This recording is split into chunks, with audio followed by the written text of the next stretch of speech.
Welcome back, everyone, to today's Explainer. I am absolutely thrilled to guide you through what is, quite frankly, a fascinating and highly structured concept today. We're going to explore a bold proposal drawn directly from our source material that attempts to do something that seems, well, basically impossible, turning subjective, often messy morality into a highly quantifiable biological science.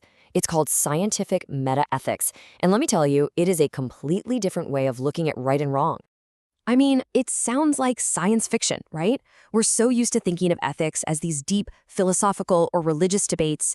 Every single day, you and I make countless moral micro-decisions based on this tangled web of gut feelings and societal norms. But what if there was an actual, concrete equation to determine the most moral action? Okay, let's dive into this. It's a paradigm-shifting thought experiment, and we're going to see exactly how the author proposes we can literally calculate morality. So here's our roadmap for today's explainer. We'll start with the morality problem, move right into the happiness formula, touch on biology, genes, and feelings, explore cross-species moral math, and finally look at some real-world ethical tests. All right, let's kick things off with section 1, the morality problem, or as the author calls it, the chaos of subjectivity. Before we get to the actual math, we kind of have to ask ourselves, how can we ever objectively agree on what's right if our current systems of morality are based just on shifting feelings or localized cultures? Notice how the source distinctly separates two words we usually just swap around. According to the text, morals are deeply genetic. They're intuitive values acting through ancient instincts, think things like incest taboos or territoriality, which evolved specifically to inhibit conflict.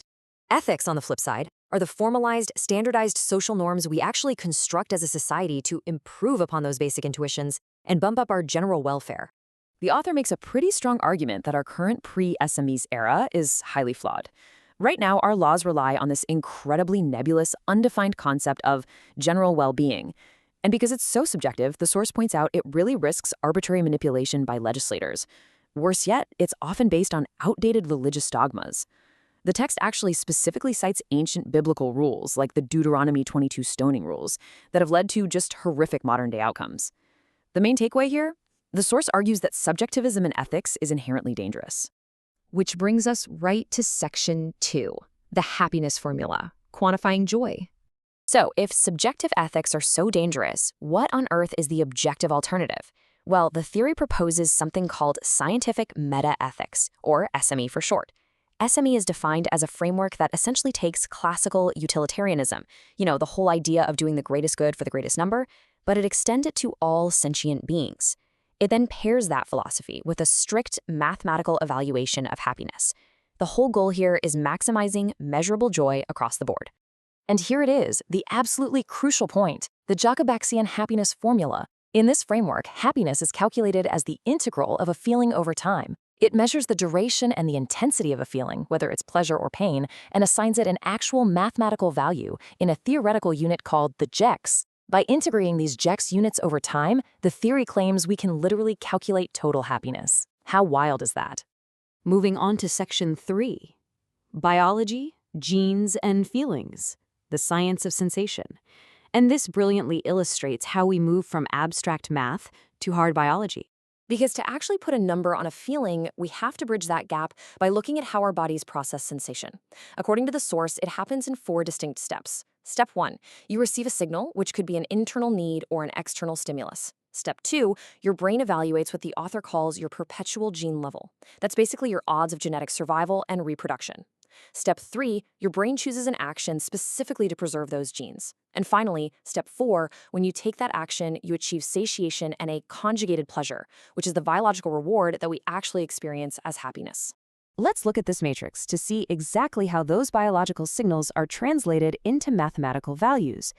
If an event causes a drop in your genetic survival potential, it gets a negative perpetual gene value.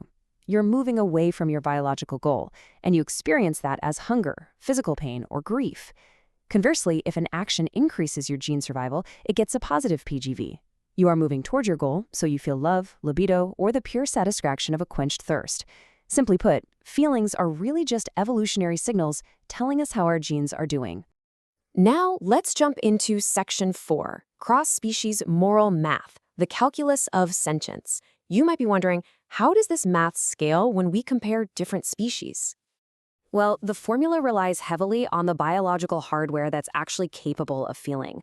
A human brain has roughly 100 billion neurons with a massive frequency of synapses, giving us an extreme capacity for complex feeling.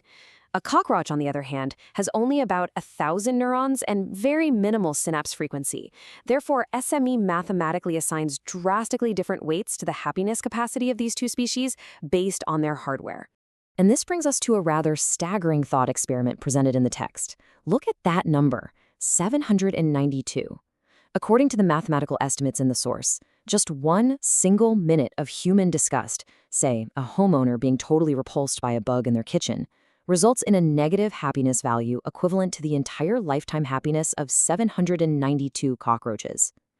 So in this strict mathematical model, squashing the insect is ethically justified by the math, just to alleviate the human's negative feelings. But wait, there's more. The theory also introduces an intelligence multiplier. The logic here is that higher intelligence solves survival problems faster and is ultimately required to avert massive planetary catastrophes, like a meteorite impact. Because of this, the source makes the provocative claim that SME mathematically prioritizes saving high contributors to society. In a hypothetical life-or-death scenario, the math argues that saving a historical genius, like Charles Darwin, generates vastly more long-term happiness for the planet than saving an ordinary person. Section 5. Real-world ethical tests. The laboratory of dilemmas. Let's move to and see how this builds when we apply this strict mathematical framework to some really controversial real-world case studies. First, the source examines the highly publicized Terry Schiavo euthanasia case, where a patient was kept in a vegetative state for years. Impartially laying out the variables, SME looks at the massive financial cost of an ICU bed. Purely mathematically, those exact same funds could be used to save dozens of starving children. So initially, that suggests turning off the machines is the ethical choice. But then, the formula introduces a massive third variable into the equation, the media factor. Because the media broadcast this case globally, millions of onlookers became emotionally invested. The theory concludes that the cumulative sadness of millions of viewers watching the machines be turned off creates such a massive negative mathematical value that it flips the ethical answer entirely. According to SME, to prevent that immense global drop in happiness, the mathematical ethical imperative was actually to keep the life support running. Next up, let's look at the variables the formula considers for vegetarianism. The source argues that ending meat consumption would result in a total collapse of livestock populations. This means billions of future animal lives would simply never exist to experience any happiness at all. Therefore, the crucial variable in the math isn't actually the slaughter itself, but rather the average living conditions of the herd while they are alive. And here is the resulting conclusion, strictly derived from this case study.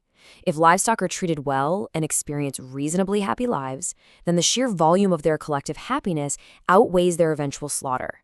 In that specific scenario, the source claims that widespread vegetarianism would actually mathematically decrease global happiness by erasing those lives from existence.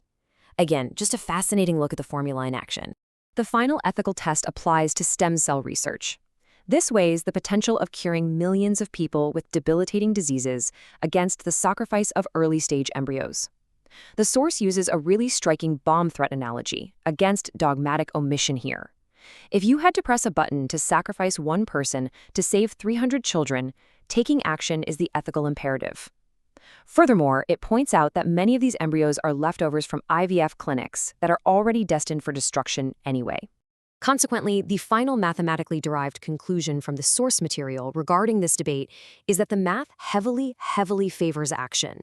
The vast quantifiable future happiness generated by groundbreaking medical research far outweighs the loss of discarding leftover clinic embryos. The formula insists the greater good is mathematically undeniable in this case. We've covered some incredibly deep and challenging material today, turning abstract moral philosophy into stark biological mathematics. So I want to leave you with this final provocative thought to ponder. Does reducing morality to a purely mathematical and biological formula cause us to lose our essential humanity? Or is eliminating human bias the only way we can ever truly be fair? Thank you so much for exploring this with me on today's Explainer, and keep questioning the world around you.